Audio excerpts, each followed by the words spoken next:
खूप वर्षांपूर्वी भटाई माता आपल्या 9 पुत्रांसह पृथ्वीवर भ्रमण करत होती. एके दिवशी त्या धुळेजवळील भदाणे या ठिकाणी आल्या. त्यावेळी मातेला खूप तहान लागली होती. मातेनं आपल्या ज्येष्ठ पुत्राला भटूला पाणी आणायला सांगितले.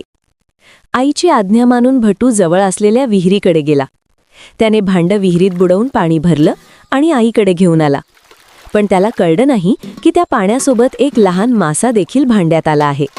जेव्हा भटाई मातेनं पाणी पिण्यासाठी भांडं हातात घेतलं तेव्हा तिच्या नजरेस त्या पाण्यातील मासा दिसलं. देवीला वाटलं की या पाण्यामुळे जीव हत्येचा पाप होईल. त्यामुळे की खूप रागावली आणि तिनं आपल्या पुत्राला आपल्या नजरेसमोरून निघून जाण्याचा शाप दिला. आईचा हा राग आणि दूर जाण्याची आज्ञा भटूला सहन झाली नाही. त्याने आधी त्या माशाला पुन्हा विहिरीत सोडले आणि आईपासून दूर राहण्यापेक्षा त्याने त्या विहिरीतच प्राण त्यागले. थोड्या वेळाने देवीचा राग शांत झाला. तिला आपल्या पुत्राला दिलेल्या शापाचा खूप पश्चात्ताप झाला. मग देवीने त्या विहिरीला एक वरदान दिले. जी स्त्री या विहिरीच्या पाण्याने आंघोळ करून माझ्या दर्शनाला येईल तिला संतती प्राप्ती होईल.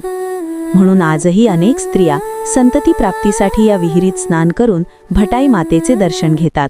वीडियो पसंद आया हो तो लाइक करें और ऐसे ही मज़ेदार वीडियो के लिए चैनल को सब्सक्राइब करें.